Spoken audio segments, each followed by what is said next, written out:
This happened a few years ago during what was supposed to be a simple 2-night camping trip to Cape Split in Nova Scotia.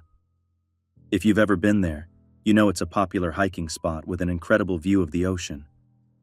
As a place to camp overnight, though, I don't think I'll ever do that again. It was a warm, clear day when my boyfriend at the time and I made the hike up. It took us about 2 hours, and the weather couldn't have been better. No clouds, just blue sky and a view that stretched forever once we reached the top. We lay down for a while, took everything in, and eventually started setting up camp.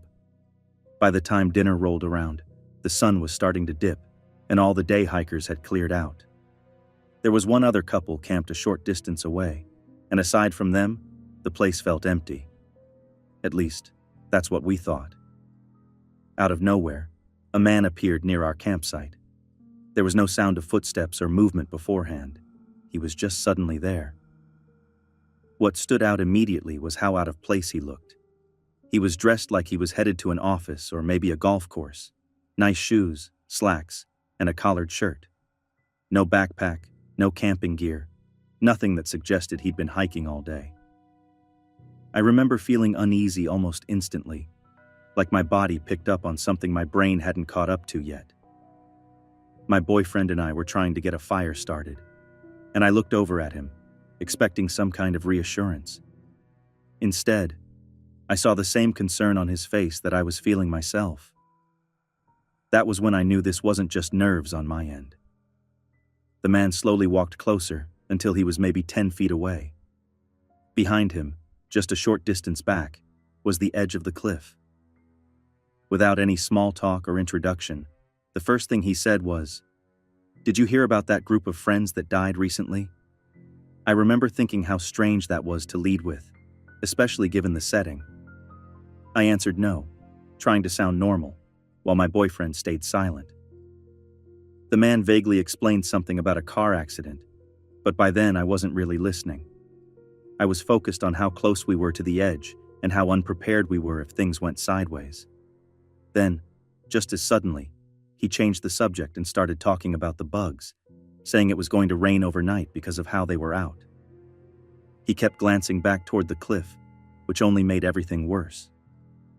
After that, he said he was heading down to the water and walked off in that direction. I didn't even know there was an easy way down from where we were, especially with night approaching. A few minutes later, a kid appeared from the same direction the man had come from and followed after him. That confused us even more. Neither of them had camping gear, and the timing of it all felt off. Once we felt they were far enough away, my boyfriend and I went to find the other couple nearby and told them what had happened. They were kind about it and even offered to let us move our tent closer to theirs. We decided to stay put, but appreciated the gesture. They joked that they'd be sleeping with an axe, which honestly didn't feel like much of a joke at the time. We strongly considered hiking back down that night but talked ourselves out of it. The presence of the other couple helped, and the fact that the man had been with a kid made us doubt our worst thoughts. Later, while we were in our tent listening to the radio, a news segment came on about the deaths the man had mentioned earlier. That detail stuck with me more than anything else. I managed to sleep, but my boyfriend didn't. He stayed awake all night with an axe beside him. Just like the man predicted, it rained heavily through the night. By morning we were exhausted, but relieved to still be there. We didn't even consider staying the second night. As we finished breakfast, a massive thunderstorm rolled in, with lightning striking dangerously close. Being on the highest point with an old metal-framed backpack was enough to make the decision for us. We hiked down as fast as we safely could, soaked and muddy by the time we reached the bottom. Once we were down, the storm cleared, and new hikers were already heading up like nothing had happened. We never saw the man or the kid again. I haven't been back to Cape Split since. On the drive home, we stopped for chili at Wendy's and sat in the car trying to warm up. It felt like the first normal moment after a trip that went wrong in a way I still can't fully explain.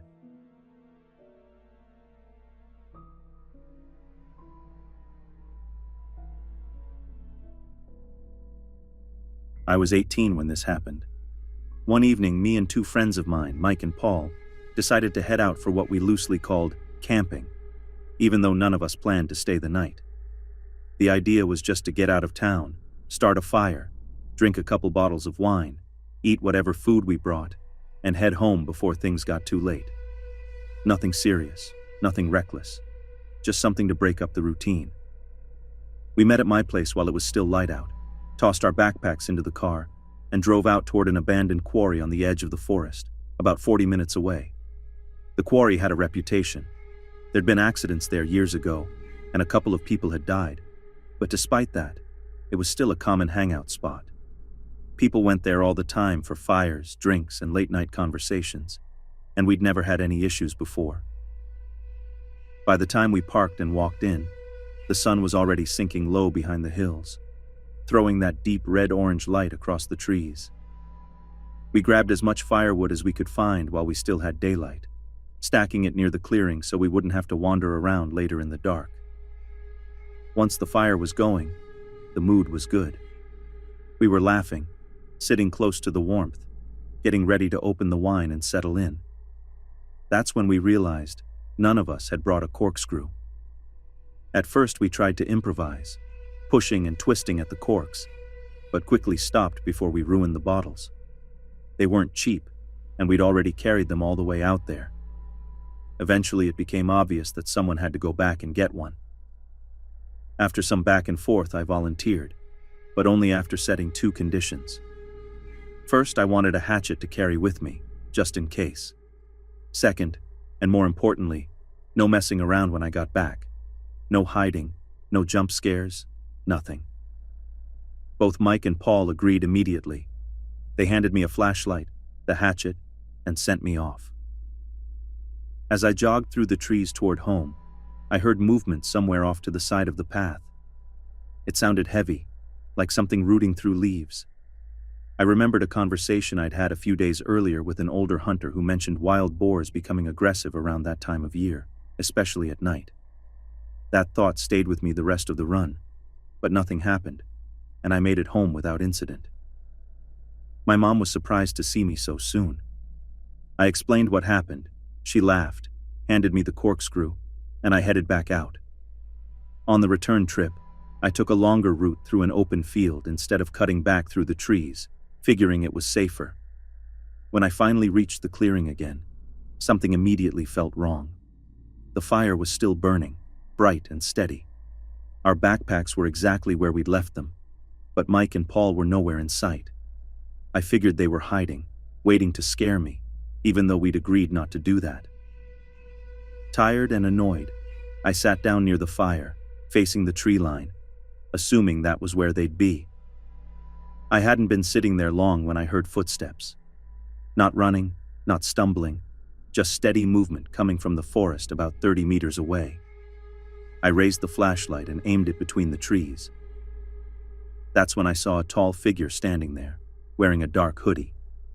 When the light hit him, he stopped completely and turned to face me. He didn't say anything. He didn't move. I couldn't see his face clearly, just the outline of his hood and shoulders. Thinking it was Paul trying to scare me, I yelled at him, telling him to knock it off and reminding him of our agreement. The figure didn't react. Instead, he turned away and walked deeper into the woods, disappearing into the trees. Right then, my phone rang. It was Mike. I answered angrily, accusing them of breaking the deal. There was a long pause on the line before Mike asked what I was talking about. I told him I'd just seen one of them in the woods. That's when his voice changed. He told me they were both at my house. They'd heard footsteps while waiting and assumed it was me trying to mess with them. When nothing happened, they got nervous and decided to go back. He'd left his phone at my place by accident, which was why they hadn't called sooner. I didn't believe him until I heard my mom's voice in the background asking what was going on. That's when everything dropped away. I realized I was alone. I ended the call quickly and shut off my flashlight, stepping away from the fire and backing up until I reached the rock wall at the edge of the clearing. I stood there in complete darkness, gripping the hatchet and trying to slow my breathing. Every sound felt amplified. I stayed there, barely moving, until what felt like forever passed. Eventually, I saw two faint beams of light approaching through the trees. Paul called my name. I've never been more relieved to hear anything in my life. When they reached me, we laughed out of pure nervous release, but none of us suggested staying. We packed up quickly, put out the fire, and left without looking back. The wine stayed unopened. We never went back there again.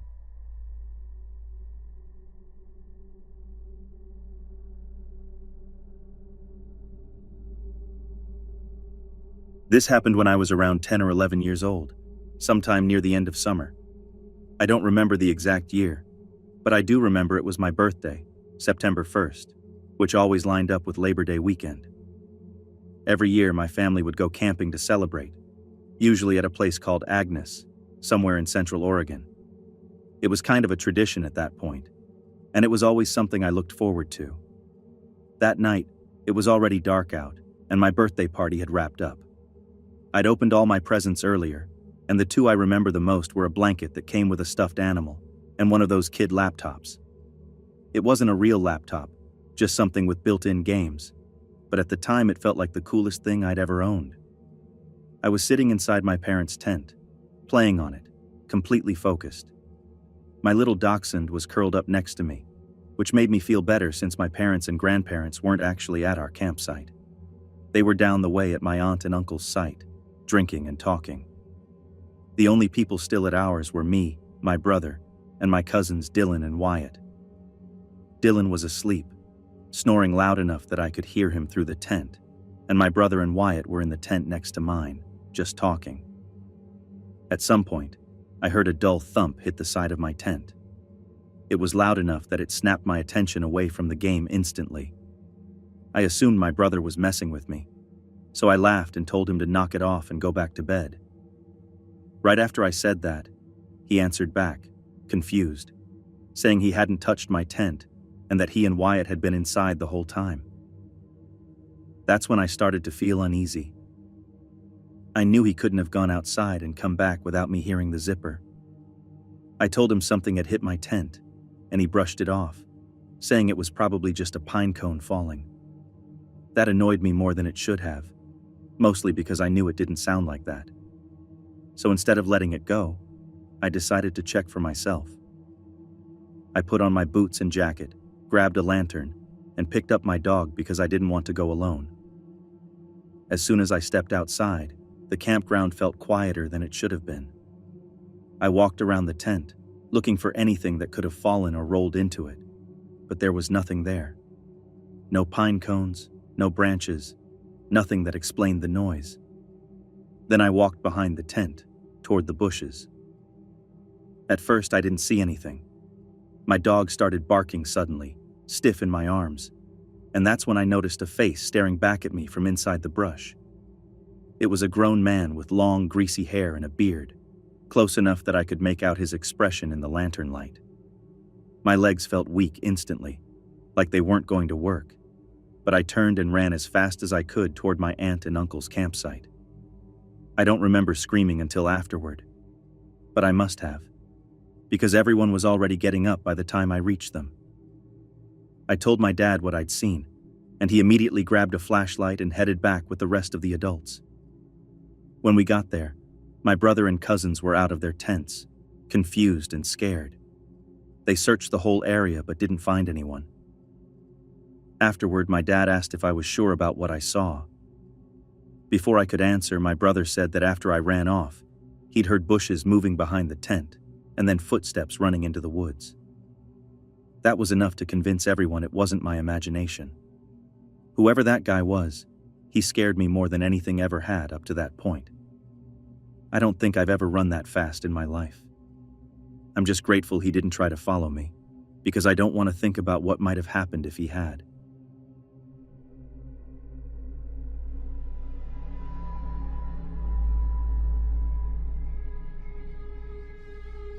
A couple of years back, my best friend and I decided we were overdue for another camping trip. We're the type who'd rather be out in the woods than sitting at home, so we usually manage a few trips every month, even in less than ideal conditions. Late November rolled around, and Virginia was already in one of those cold, damp moods it gets that time of year. Normally it would have just been the two of us roughing it, but this time our girlfriends surprised us by saying they actually wanted to come along. We joked about how most of our trips are miserable by normal standards.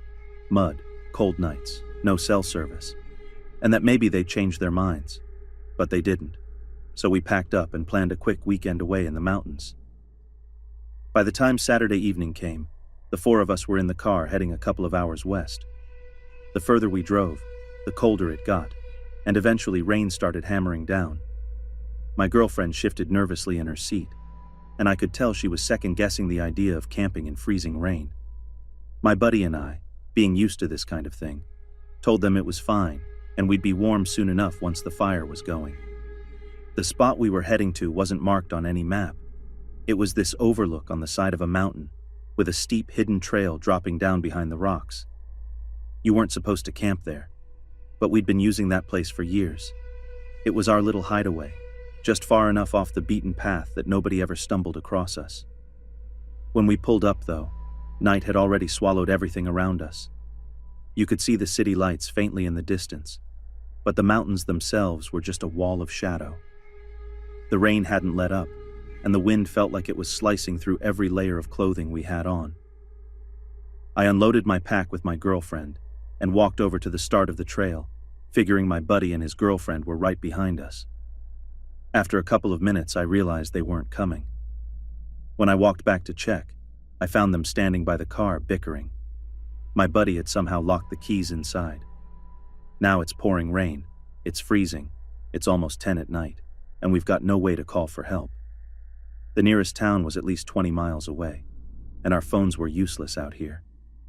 My girlfriend has a joint problem that flares up in the cold, and I could see how much she was struggling. I decided the best thing I could do was at least get her down to the bottom of the trail where we usually set up, so she could warm up by a fire while the others figured out the car situation. So we started making our way down. That descent is never easy even in daylight, but doing it in the dark with rain and fog felt like trying to walk down an ice-covered ladder. Our headlamps only made it harder because the mist just reflected the light right back into our eyes. We took turns, one of us carrying both sets of packs, while the other climbed down a few feet at a time, then handing gear back and forth. It was slow, careful progress, but we were moving. After about 20 minutes, we were close to the bottom when my girlfriend suddenly froze and said, "Do you see that?" I squinted through the fog and caught sight of a tarp spread out across the rocks below. At first, I thought we had lucked out, that someone had dropped it and we just scored a free piece of gear. I started working my way toward it, but then I noticed a grocery store basket sitting nearby. It looked like it was filled with snack wrappers. That stopped me cold, because there shouldn't have been any reason for something like that to be out here. My girlfriend whispered, her voice cracking, that it looked like someone might actually be lying under the tarp. I brushed it off, trying to convince both of us that no one could possibly be sleeping out here in these conditions. No tent, no fire, no car parked up top. It didn't make any sense.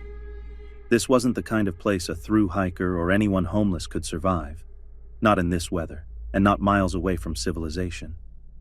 I told myself it had to be the wind tugging at the tarp. But then, as my headlamp swept across it, the tarp shifted. And then it shifted again. Not the wind. Someone was moving underneath it. My stomach dropped, and before I could even whisper a plan, my girlfriend bolted up the slope as fast as the rocks would let her. I turned my light off, crouched low, and just listened.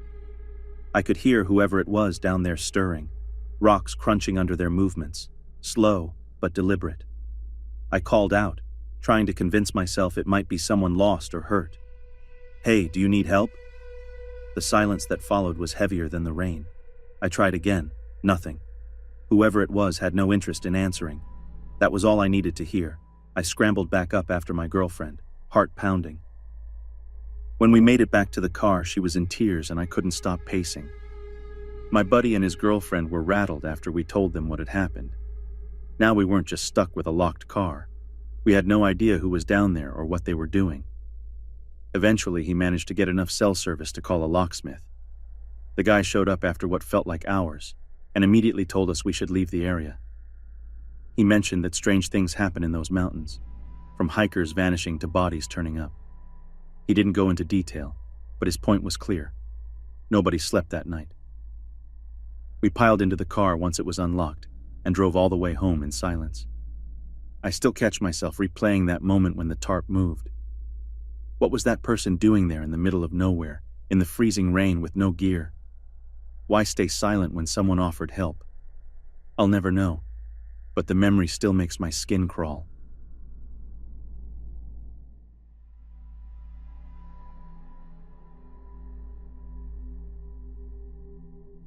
Back when I was 13, my world revolved around a handful of really close friends. There were 5 of us in the group: me, Rose, Lynn, Zach, and Noah. We did everything together, from weekend road trips to late-night beach outings, and we all had this restless energy that made us think we were braver than we actually were. Noah's family had money, and with parents who weren't overly strict, we were constantly testing boundaries.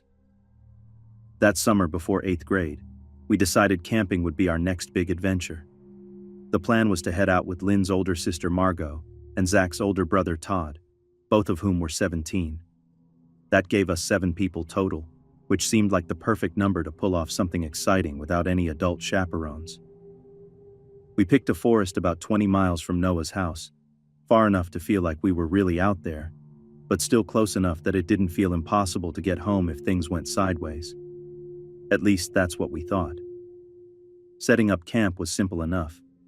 We split into a girl's tent and a boy's tent, swam in a lake nearby, made dinner, and settled into that cliché camping routine of telling stories and roasting marshmallows. At some point, Margot stomped back from the girls' tent looking annoyed. She said someone kept brushing up against the side of their tent, dragging something along the fabric. None of us had left the fire, so it didn't make sense. Todd brushed it off, saying it was probably branches moving in the wind. Eventually, I went to bed with Rose and Margot, while Lynn was already passed out in the corner of the tent. I must have been asleep for only an hour or 2 before I woke up for no reason. The woods were dead quiet, but then I caught it. A faint tapping against the side of the tent, followed by this strange giggling. It wasn't the laugh of a kid. It was deeper, rougher, like a grown man trying to hold it back. I froze for a moment, convinced maybe I was hearing things, but the sound went on long enough to be real. I told myself it was just a branch scraping, or one of the guys screwing around, and eventually drifted back to sleep. The next morning, we split into 2 groups. Margot, Lynn, Rose, and I went hiking, while the guys decided to stay back and fish. When we returned hours later, the campsite was eerily empty. Margot and Lynn went down to the lake to look for them, while Rose and I checked the tents. That's when my stomach dropped. Both tents had long, deliberate slashes in them, like someone had taken a knife to the fabric. Rose screamed, and when I looked closer, I could see how clean the cuts were. It wasn't an accident, and it wasn't kids messing around. The others came running when they heard us yelling, but things went from bad to worse when Todd noticed his tires had been slashed too. With no cell service and only one other vehicle, we were stuck. Margot's car still worked, but it couldn't fit all of us with the gear inside. The plan was for her to drive Noah and Lynn back to town to get help, while the rest of us, Todd, Zach, Rose, and me, waited. None of us wanted to linger near the vandalized campsite, so we started walking toward the main road to make the pickup easier. About half an hour into the hike, I kept noticing sounds behind us, branches snapping in rhythm with our pace. I told Todd, and he started scanning the trees more carefully. Then, out of nowhere, he shouted for us to run. I looked back just long enough to see 3 massive figures charging toward us from the woods. They were tall, broad-shouldered, dressed in dark hoodies and masks that hid their faces. 2 of them were carrying knives, glinting in the daylight. We bolted. The sound of them crashing through the underbrush behind us was terrifying, and every step felt like we were seconds from being caught. By some miracle, we managed to outpace them. Eventually, the pursuit stopped, and when we glanced back, the men were gone. We didn't slow down until we reached the road, where Margot finally pulled up in her car. Later, when the police searched the area, they found nothing. No footprints, no signs of anyone else being there besides our torn-up tents. We showed them pictures we'd taken at the lake, but it wasn't enough to prove what had happened. The whole experience left me with an uneasy realization. Sometimes people are more dangerous than the wilderness itself.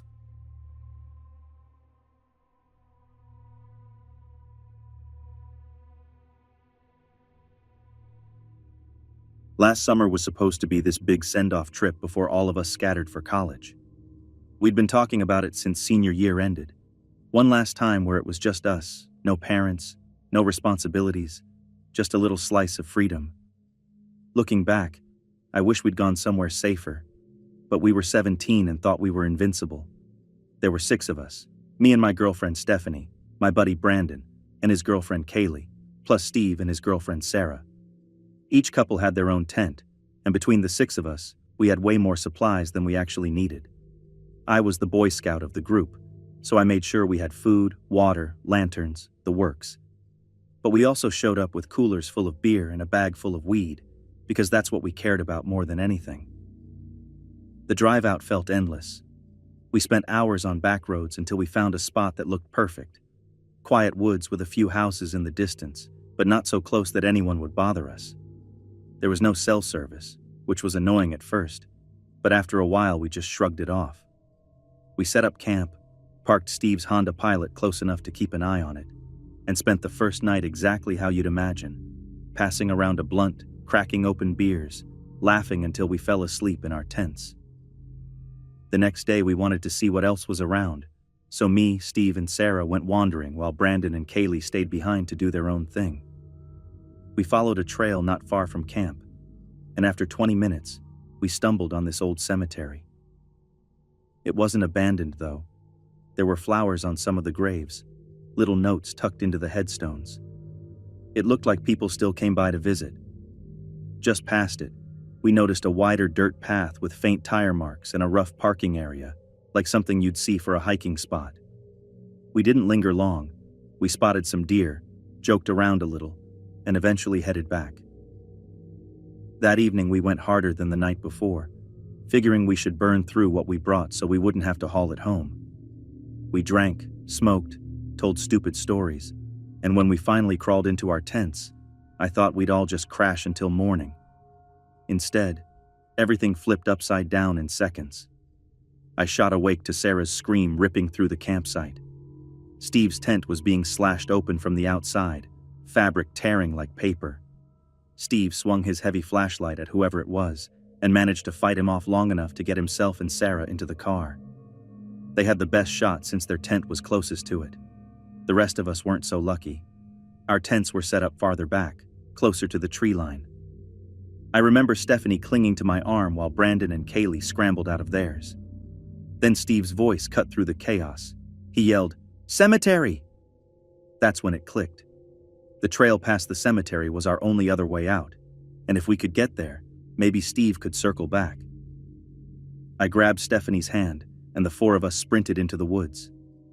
My phone light was the only thing guiding us, and yeah, it probably made us easier to spot, but the idea of missing that trail and ending up lost in the dark was worse. I could hear the guy behind us, crashing through the brush, not close enough to grab us, but close enough that every step felt like a countdown. We reached the cemetery and scrambled over the fence, huddling among the graves. I killed the light, and instantly the world went black. The silence was deafening except for the sound of my heart pounding. Then I heard it, the rattle of the fence as he climbed over. He'd followed us. His footsteps on the gravel were deliberate, slow, like he knew we were nearby and wanted us to hear him coming. That's when I remembered the pocket knife I always carried. Small, nothing special, but it was something. As his steps drew closer, I waited until I could practically feel him over me, and then I drove the knife into the back of his leg. He let out this awful scream and collapsed, dropping whatever weapon he had been holding. When it hit the ground, I realized it was a machete. The timing couldn't have been better. Steve's headlights cut through the trees as he pulled back around. We bolted from our hiding spots and sprinted for the car. I was the last one in, and as the light hit the guy, I caught a glimpse of him. Tall, broad shoulders, his face twisted with fury as he clutched his bleeding leg. That machete glinted beside him as Steve hit the gas and we sped off. The ride was a blur of sobbing, swearing, and heavy breathing. None of us knew what to say, so we didn't. We drove until we found the first house with a light on, and knocked like maniacs until an older couple answered. They didn't even ask questions, just ushered us in, gave us food, and offered their spare rooms. The next morning, the old man came with us, carrying his rifle, to grab what was left of our gear. The tents were shredded, but nothing was stolen. His wife had called the police while we were gone, and by the time we got back, officers were waiting. We gave our statements, but there wasn't much evidence for them to work with. We headed home later that day, quiet the whole ride back. None of us wanted to think about what had just happened, and even now, a year later, it rarely comes up when we talk. It feels like one of those things everyone wants to bury. I don't blame them.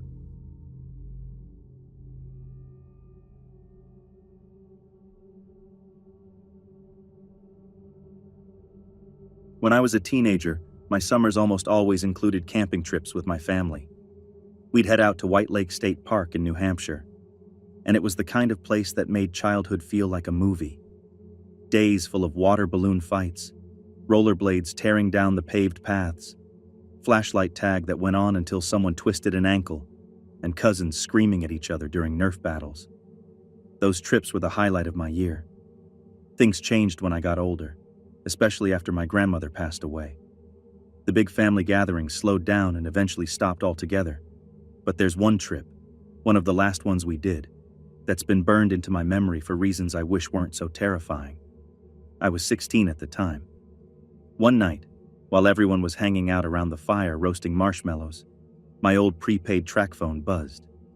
It was a missed call from a friend. Since the campfire was loud and I wanted some privacy, I wandered off toward the edge of the campground. There was a narrow trail that ran past some empty sites, and I figured I'd just sit at one of the picnic tables where it was quiet. That part of the campground was deserted, and the only light came faintly from the bathrooms way up on the hill behind me. I dialed my friend back and we talked for a while, maybe 20 minutes, when I noticed movement on the road ahead. At first, it was just a dark outline slowly making its way down the road. It wasn't unusual to see campers going for a night stroll, so I didn't think much of it. But as the figure got closer, I realized the man didn't have a flashlight. Everyone brought one out at night, so that stood out immediately. I kept chatting into the phone, pretending not to notice, but I couldn't stop watching him. When he finally came close enough, I could make out his shape better. Tall, kind of heavy, with a light jacket hanging open. He looked like he was in his 30s or 40s. And then he stopped. Just stood there in the road, facing my campsite. I wasn't sure if he could tell I saw him, but we were locked into this weird silent standoff. I stopped listening to my friend completely and just stared back. Then he moved again. Only this time, it wasn't the casual pace of someone walking their dog or taking a stroll. He leaned forward slightly and started creeping toward me. Slow, careful steps, one after the other, like he didn't want me to hear him. The way he shifted his weight made it look like he was getting ready to lunge. That's when panic finally broke through. I jumped up from the picnic table and sprinted toward the trail that led back to my family's site. The sound of his footsteps came right after mine, fast, heavy, crushing leaves and snapping twigs. He was chasing me, no question. I tore down the path, branches whipping past my face, and then I heard him stumble.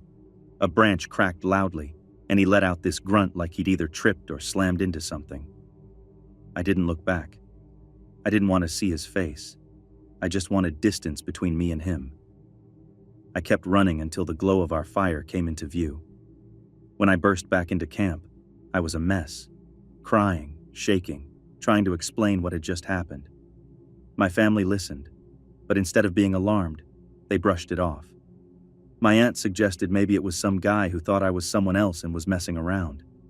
My cousin laughed and said the man probably gave up because he realized he had the wrong person and felt stupid.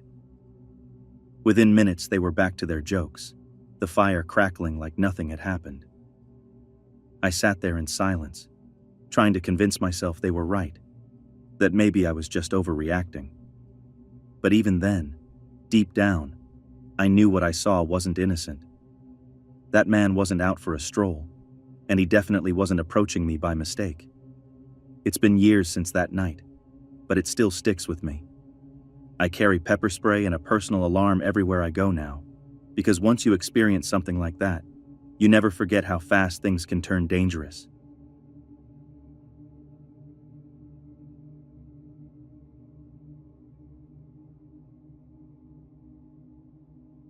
Back in my late teens and early 20s, I spent a lot of time working at summer camps and outdoor education centers across Canada. Most of those seasons were in Ontario, but I did a short stint out west too. By then, I had years of camping, canoeing, and long leadership trips under my belt. So when I got my first chance to lead a group of teenage girls on a 2-week canoe trip through the Temagami region, I felt prepared. Nervous, sure, but ready. Temagami is this gorgeous stretch of lakes and forests tucked between Sudbury, Timmins, and North Bay. It's full of winding canoe routes, long portages, quiet islands, and some of the most breathtaking sunrises you'll ever see. The group I had with me was doing a classic route, starting around Whitefish Falls and ending 2 weeks later near Highway 11. We had the usual scrapes, blisters, and sunburns, but nothing out of the ordinary. By the time we were on the second to last night, the trip felt like it had gone by smoothly. That evening, we set up camp on the shore of a small island in Bear Lake. It was one of those free campsites, not an official park site with a fire pit or picnic table, just a patch of ground big enough for a few tents. Across the water, you could see the main island where most of the Bear Island First Nation community lives, but our spot felt pretty isolated. We ate, cleaned up, and went to bed early since we had a long paddle the next morning. Around 11 at night, I woke up to the low growl of a boat motor. At first I brushed it off. People used boats all the time out there. But it struck me as odd because it was late, and everything had been quiet for hours. The engine cut out not far from shore, and that's when I started hearing voices. A man and a woman, loud, angry, practically shouting over each other. I couldn't make out the words, but the fight carried clear across the lake. Then the woman screamed. It wasn't a startled sound. It was sharp, long, and terrified. Right after there was a splash, and then nothing. The silence was heavier than the yelling had been. I froze. My first thought was that I didn't want the girls to wake up, but I heard them whispering nervously inside their tent almost immediately. I was about to unzip my fly to check the water when everything around me lit up like a spotlight.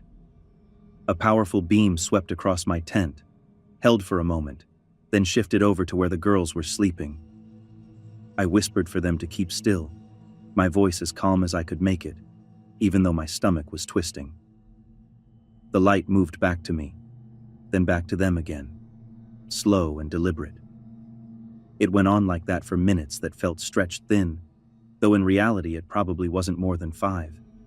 Then, just as suddenly, the beam snapped off and the boat engine roared back to life. The sound faded across the lake until it was gone. I stayed awake with the satellite phone in my lap, dialing the camp director as soon as I felt safe. He gave me the number for the local police detachment, and I relayed everything we'd heard and seen. They told me they'd forward it to the Bear Island Police, and that was the end of the call. None of us slept properly after that. At first light, I took a canoe out and searched the shoreline, half expecting to find someone who had managed to swim to land, or even debris floating. But the water was clear and still. Nothing. The girls didn't want to stay another night out there, and truthfully, neither did I. We cut the trip short and paddled straight to our pickup point a day ahead of schedule. Nobody said much on the way out, but I could tell we were all running the same thoughts in our heads. What had we just witnessed? And what would have happened if we'd made a sound when that light was on us? Years have passed, and I still replay it. When I've shared the story, plenty of people have been skeptical, like maybe I misheard or misinterpreted things. But that scream, the splash, and the way that light searched over our tents, there's no mistaking those. The scariest part is knowing there are dozens of cases of missing women in northern communities that never get solved or even properly reported. What we stumbled across that night might have been one of them.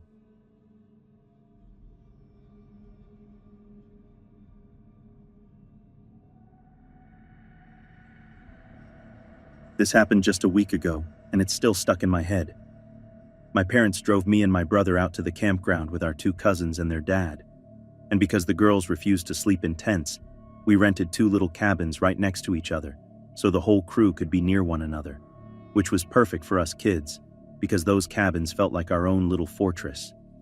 We rolled in Friday afternoon, hiked a bit, cooked on the grill, and did all the normal camping stuff until night. And the first shower run was totally uneventful because it was still light out, and my 17-year-old cousin drove the four of us, me, 14, my other cousin, 14, my brother, 13, and herself, over to the facilities. Everything felt fine and boring in that normal way that makes you grateful for boring nights.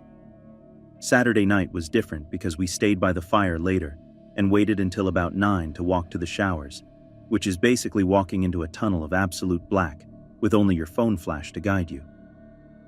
The shower building has 2 rows of 4 stalls facing each other, and we split up so the 3 of us kids could be close together with our brother and I taking the end stalls, which made sense in the dark and felt safer than wandering around alone. We were halfway through rinsing off when someone knocked on my stall door hard enough to make me yell that someone was in there, and I didn't hear an answer, just the faint echo of knocking from other doors. I thought maybe someone was just being an idiot and moved on with drying off. A few minutes later, my brother stepped out and told me he'd been waiting because it felt creepy outside, which I agreed with. And then we both noticed a car parked where there hadn't been one before, sitting with its lights off but close enough that you could make out its shape in the dim. A moment after that, another stall opened on the opposite row, and out came a man and a woman, both wearing black, both dripping like they'd just used the showers. But their hair looked perfectly dry and styled, like they'd stepped out of a salon rather than a wet stall. We waved because we were trying to act casual and not make the situation weird, and the woman laughed this loud, kind of throatier laugh that made my skin clench. They walked toward their car slowly, and I noticed the driver glance at us like he was sizing where we sat in the parking lot. Then the woman kept looking back at me with this blank stare that didn't feel like curiosity, and didn't feel friendly either. We told our cousin what we'd just seen as soon as she came out, and by the time we finished explaining, the pair was already backing out and pulling away, but they kept looking at us in the rearview mirror like we were a scene in the headlights. It hit us at once that knocking on all the stall doors while people were inside made no sense, unless whoever did it wanted to see if adults would answer, which suddenly made the whole encounter feel deliberate and predatory, instead of random and weird. The showers are loud from outside with water running and tiles echoing, so anyone standing out there would have known people were inside, which suggested that the knocking was a test to check for an adult presence before deciding whether to try something else. We all scrambled into the car, and my cousin drove us slowly back to the cabins, every one of us quiet and tense, each of us replaying the woman's laugh and the way both of them had watched us leave like it was a slow, calculated thing. We didn't tell our parents that night because kids don't want to freak out grown-ups, and because part of me felt embarrassed for being scared. But we talked about it for hours once the lights were off and the cabin was quiet. The consensus between us was that the pair saw my little brother as an easy target and knocked to check if an adult would show up, and they left because the other showers weren't clearing quickly enough, or because they realized it wasn't worth the risk. That thought made me feel sick to my stomach, because the whole exchange could have been a setup, and one small decision could have led to something awful. Since then, I've been replaying little details, wondering if we noticed anything else we should have, and hoping that whatever those people were looking for, they didn't find at that campground that night.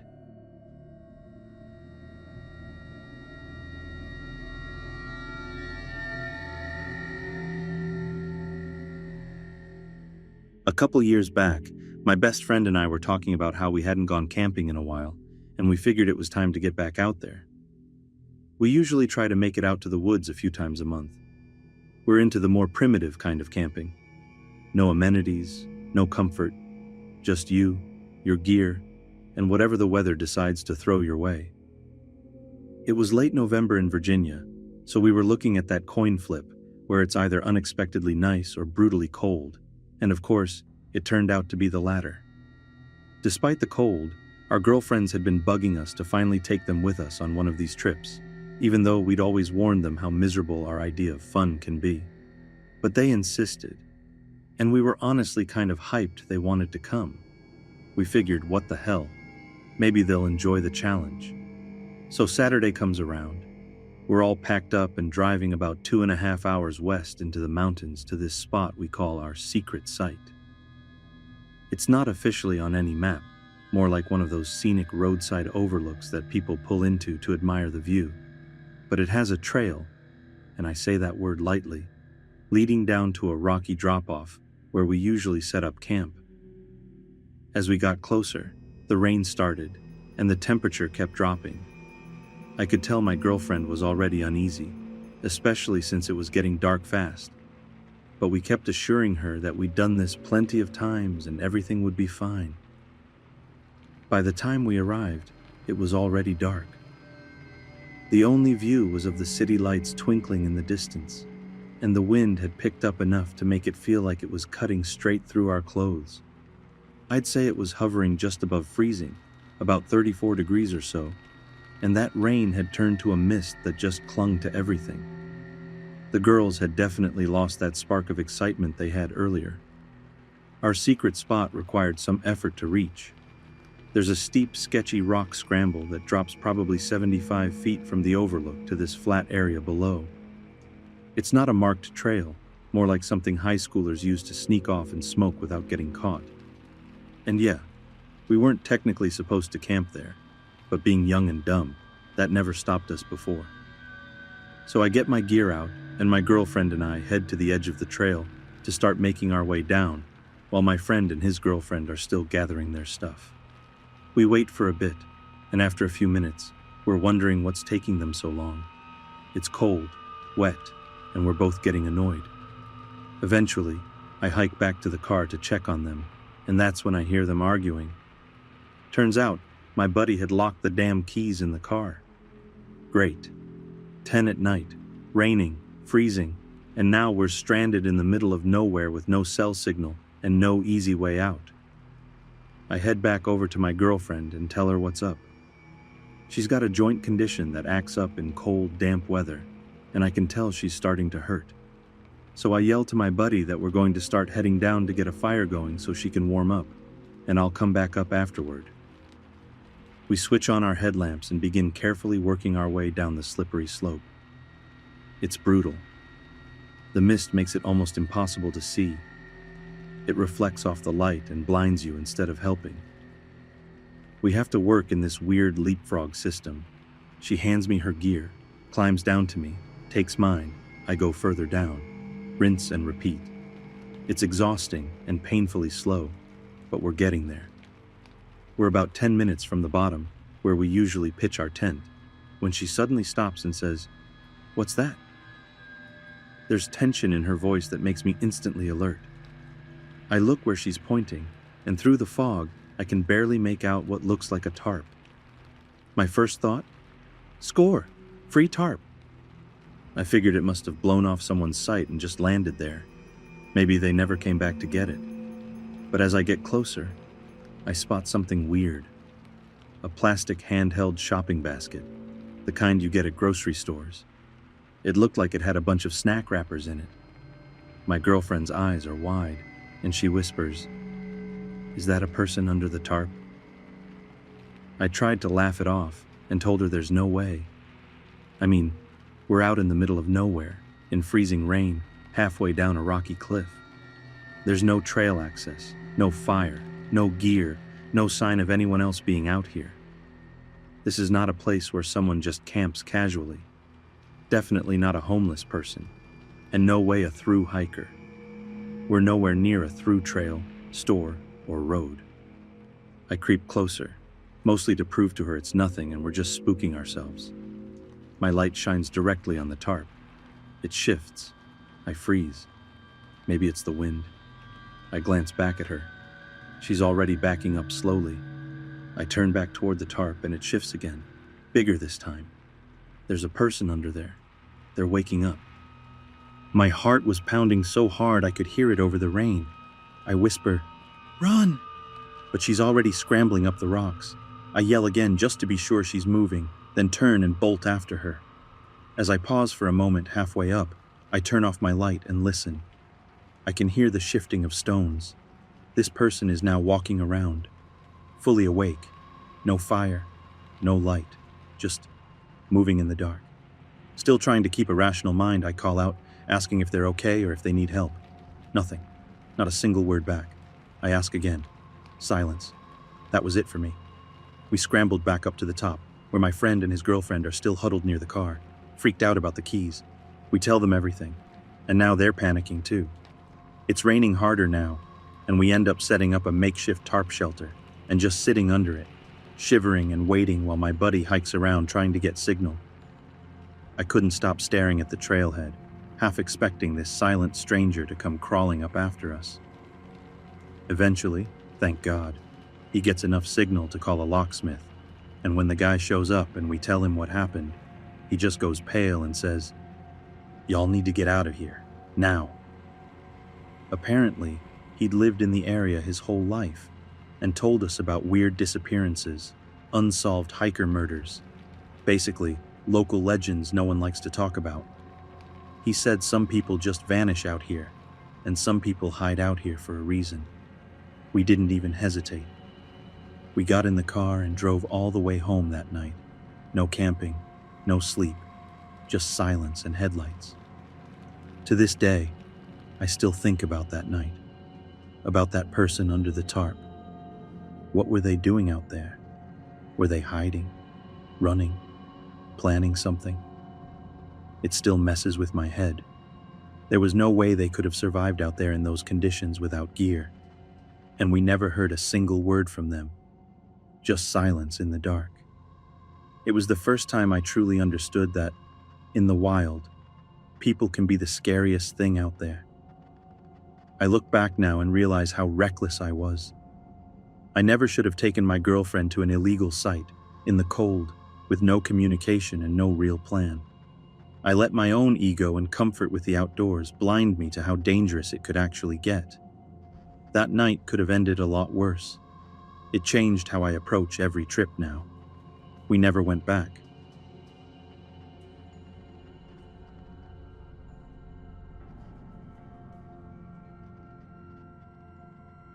This happened a few years back, when I was 13. At that time, I was in this tight-knit group with 4 of my best friends, Noah, Zach, Rose, and Lynn. We were that crew who always had something going on, whether it was beach trips, random road trips, or pitching tents in some remote spot just for the thrill of it. Noah's family had money, and our parents were all pretty chill, so they never really gave us a hard time about going off on our little adventures. It was the summer right before 8th grade, and we decided to do a proper camping trip before school started back up. Now, this wasn't just the 5 of us. Lynn's older sister Margot came along, and Zach's older brother Todd tagged in too, both 17. So we were a group of 7. Me, Zach, and Lynn were 13. Rose and Noah were 14, and the 2 older siblings were kind of the responsible ones, in theory. We found this spot out in the woods about 20 minutes from Noah's place, super remote, barely any trails, and absolutely no phone service. The kind of place you pick when you want to feel like you're really off the grid. Everything went pretty smoothly at first. We set up 2 tents, girls in one, boys in the other, and spent the afternoon swimming in this nearby pond, cooking over a fire, and doing all the cheesy camp stuff like roasting marshmallows and telling half-baked ghost stories. Eventually, Margot and Lynn decided to crash early, and the rest of us stuck around the fire, messing around and telling stupid jokes. A little while later, Margot comes stomping back from the tent looking annoyed. She said someone was running their hand or something along the side of their tent. None of us had moved from the fire, and the tents weren't that close, so it wasn't any of us. Todd was like, "Relax, probably just a tree branch." And Margot rolled her eyes and went back. Rose and I figured we might as well get some sleep too, so we left the boys and crawled into the tent.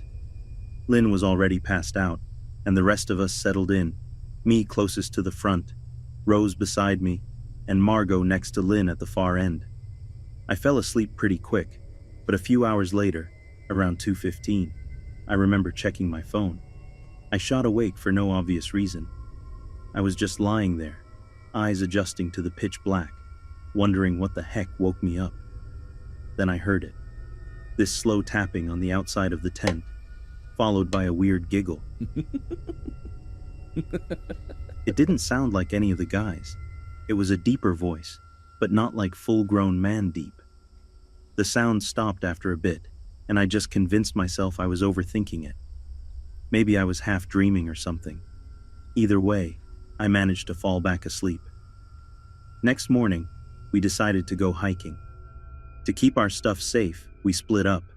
Margot, Lynn, Rose, and I went off on the trail, and the guys stayed behind to fish and watch the camp. We were gone for about 2 hours, and when we got back, the boys were nowhere in sight. Margot grumbled and took Lynn down to the lake to hunt them down, while Rose and I went to check on the tents. And that's when everything went from chill to straight-up nightmare. Our tents were torn to shreds, like not just ripped, but slashed with something sharp. I got up close and saw the cuts, small, precise slices, definitely done with a pocket knife or something like it. Our tents were made from heavy-duty fabric too, so whatever did this took effort. Rose was freaked out, and honestly, I wasn't feeling much better. We yelled for the others and they came running. Things got worse when Todd checked his car and realized someone slashed his tires too, and we had no signal, no way to call for help. The only decent news? Margot's car was fine. She had just enough space to take Lynn and Noah back into town to get help. She promised to call 911 and come back for the rest of us. While we waited, Todd, Zach, Rose, and I started walking down the long dirt path toward the main road to save time. None of us wanted to be anywhere near that site. We figured we'd meet Margot halfway or something. Rose and Zach both had phones still working, so they were tracking how far we walked. After about 30 minutes, I started hearing twigs snap off to the side, deeper in the woods. I brushed it off at first, thinking it was animals, or maybe my imagination playing games. But then I told Todd, and I could see him start glancing around more often. That tension in the air just kept building. And then, boom, Todd yells, "Run!" I turned to look and froze. 3 massive dudes in dark hoodies were coming at us from the woods. 2 had knives. They looked huge, like all over 6 feet tall, easily over 200 pounds, and they were wearing masks, like actual ski masks. It felt surreal, like we were suddenly in a horror movie, but this was real, in broad daylight. We all took off running. I don't know how long we sprinted, but it felt like forever. Eventually, either they gave up or got bored because we didn't see them anymore. We made it to the main road, still on edge, glancing over our shoulders every few seconds. Eventually, Margot pulled up, and I've never been so relieved to see a beat-up Subaru in my life. The police were called, and they searched the area, but they didn't find a thing. No footprints, no torn tents, nothing. Just our photos from earlier and some gear, like we were never there. To this day, I have no idea what those guys wanted. Maybe it was just to scare us. Maybe it was worse. I think about it all the time, like what if we'd stayed behind? What if we hadn't started walking early? We weren't exactly a tough group, just a bunch of lanky teens who got lucky. I still go camping, but never without service, never without an adult, and never, ever at that spot again.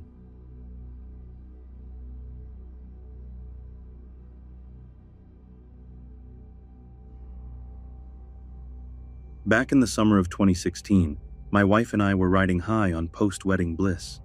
We'd been together for over a decade, and throughout those years, one of our favorite things to do was pack up the dogs and head to the mountains. Sometimes it was just rustic camping under the stars, and other times we splurged on cozy lodges with fireplaces and ski slopes just outside. So naturally, when it came time to plan a honeymoon, there was no question. We booked ourselves a 20-day mountain camping trip across the country, loaded up the car, tossed in the pups, and hit the road for what we thought would be the most peaceful trip of our lives.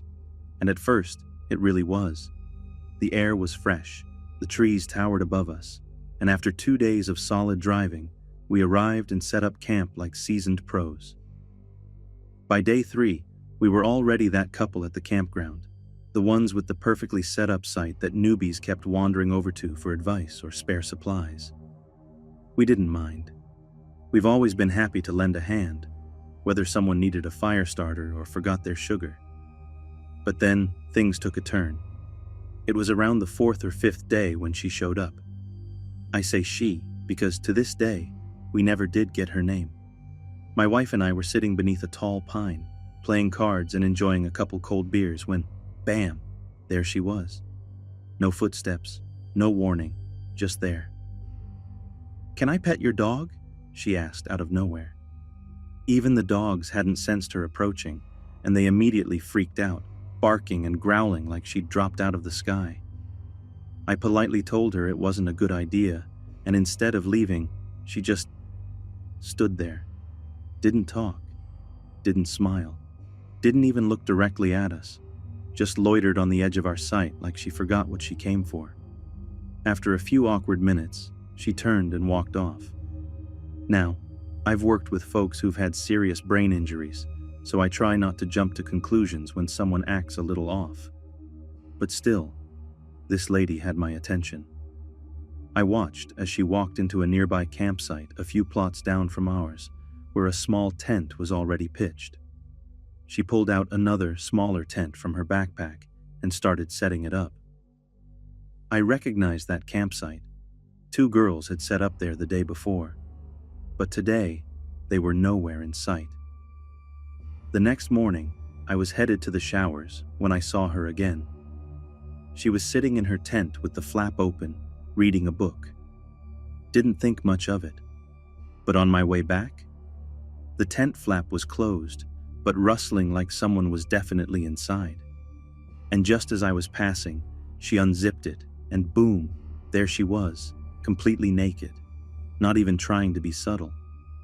She stretched like she was doing a yoga pose meant to seduce wildlife, arms up, chest out, and even let out this exaggerated moan that made me think I was suddenly in a very weird European art film. I awkwardly walked past and told my wife about it when I got back. We laughed it off, kind of unsure what to make of it. Later that day, we hiked to this awesome waterfall nearby.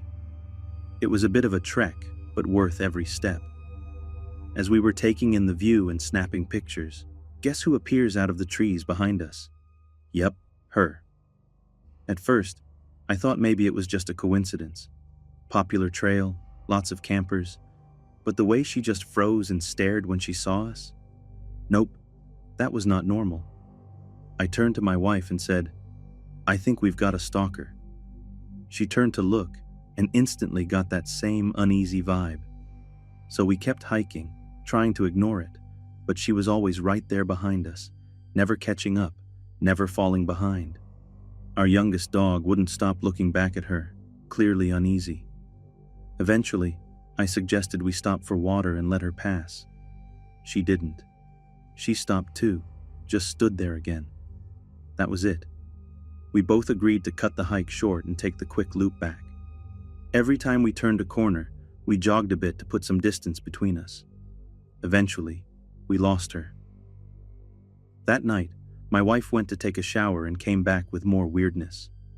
Apparently, the woman was in the bathroom with the 2 girls from the campsite, the ones who originally set up where she pitched her tent. My wife noticed pretty quickly that the girls didn't really know her.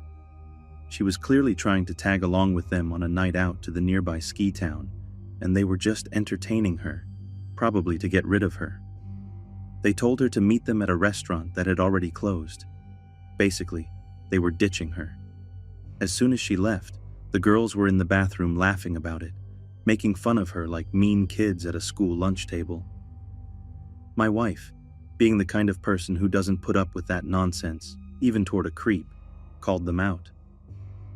That's when the girls admitted that she'd basically just moved into their sight while they were gone, and they didn't know how to kick her out without causing drama. That night, around 3 a.m., we were jolted awake by a scream. Not just any scream, this high-pitched, bone-chilling shriek that sounded like someone being attacked. The dogs lost it. My wife was shaking. I peeked out the trailer window and there she was, standing dead still outside our sight, not moving an inch.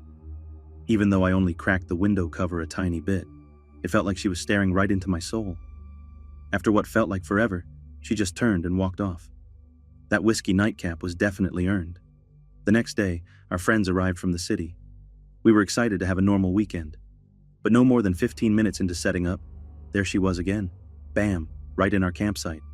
She asked, again, if she could pet the dog. This time, the dog was barking like crazy, and I told her flat out it wasn't a good idea. She just stood there, silent. Then she noticed my friend's tent and mentioned it was the same model as hers, just bigger. He wasn't having any of it and gave her a dry, cool. Then she tried to help set it up, grabbing his hammer and pegs like she was invited. He asked for them back. She stared like a full-on slasher villain, then suddenly dropped everything and sprinted off into the woods. That's when I filled in our friends on the week's events. They were just as creeped out as we were. Later that night, she came back one more time, this time with a new pitch. "You've got lots of room in that camper," she said. "Maybe I could stay with you guys tonight. We'd have some fun." My friend, tipsy from a full day of beers, didn't skip a beat. "Did you just propose a gangbang?" I was sitting there, glass of whiskey in hand, just stunned.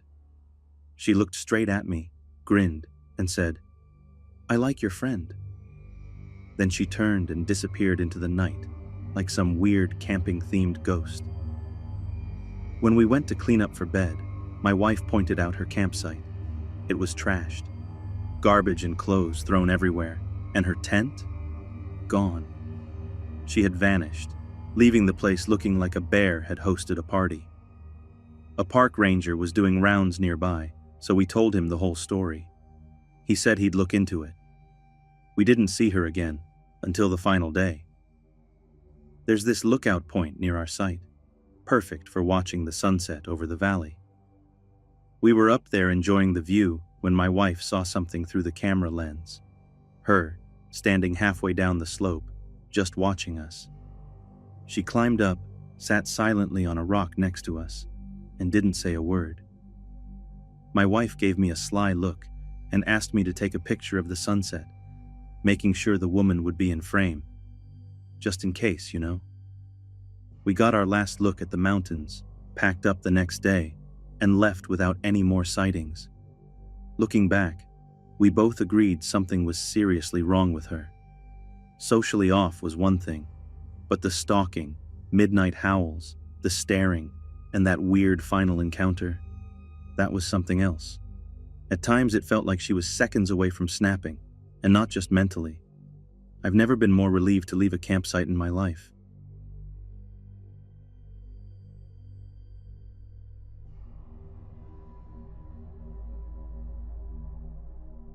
So a while back, maybe 3 or 4 summers ago, my buddies and I decided to do our annual guys camping trip. It's something we've done since high school. Just me, Ryan, Marcus, and Joel, out in the woods somewhere with no cell service, no responsibilities, and way too much beer. That year, we had just wrapped up college and wanted to celebrate with one last, no worries, just vibes weekend before real life hit us. We picked a remote patch of forest in southern Oregon, somewhere off the grid, not an official campground, just nature in its rawest form. The first day, man, it was awesome. We got the tent set up, collected a bunch of firewood, grilled some burgers, and even managed to fish a bit, though none of us caught anything worth bragging about. Once the sun dipped down behind the trees, we lit up a fire, roasted marshmallows like kids, and cracked open a ridiculous amount of beer. It was honestly the perfect kind of day where your only concern is whether your marshmallow's gonna catch fire. We all passed out full and buzzed, with the fire dying out as the stars came out. Next day followed the same blueprint, bit of hiking, exploring random trails, telling dumb stories from college, and eating like we hadn't seen food in weeks. But that night, That's where things got different. We were winding down by the fire, and Marcus brought up this creepy camping video he'd seen on YouTube. Some story where these campers kept hearing laughter in the middle of the night, but no one could figure out where it came from. I remember joking. Bet it was just some drunk raccoon with jokes. Yeah, not so funny in hindsight. Later that night, we were messing around, fake wrestling near the fire like a bunch of idiots. At one point, Ryan just stops cold, like mid-laugh, full stop, and stares into the trees behind me. We're all like, "What's up?" And he says, "I swear I just heard something over there." I figured it was probably just some animal. I mean, we're out in the woods. Raccoons, squirrels, deer. It's their home. But Ryan looked genuinely weirded out, which kind of made me nervous too. I tried to lighten the mood by tackling him into the dirt, and everyone just laughed it off again. It kind of faded into the background, until about 10 minutes later. We were wiped by then and decided to kill the fire and hit the tent. We had one of those big family-sized tents, the kind you can actually stand in, so we were all piled in there together. Just as we turned off our lantern, I heard this low, raspy chuckle, like someone trying to hold in a laugh but failing. I assumed it was Joel, because he'd been giggling at literally everything since dinner. I turned my flashlight toward him, expecting to catch him mid-laugh, but instead, he looked freaked out, like pale, wide-eyed, not faking it freaked out. He whispered, "You guys heard that, right?" And I said, "The laughing?" Marcus chimed in, "Wait, that wasn't you?" That's when we all kind of realized something was seriously off. We shuffled around and settled into the tent. I reached under my sleeping bag and grabbed the hatchet we'd used for chopping firewood earlier. Didn't exactly have a lot of weapons out there, but that thing felt like a lifesaver. I was at one end of the tent. Joel and Ryan were in the middle, and Marcus was at the other end. None of us said a word, but you could feel it. None of us were asleep. It didn't help that we were deep in the woods, not at any established site. No rangers, no other campers, just us, and about a mile hike back to the car, with barely any signal unless you climbed a tree and waved your phone around like a lunatic. The realization kind of hit that if someone was out there, we were pretty screwed. At some point, I guess I drifted off, but I shot awake when I heard that same creepy laugh again. Only this time, it sounded closer. Too close. It wasn't a chuckle anymore.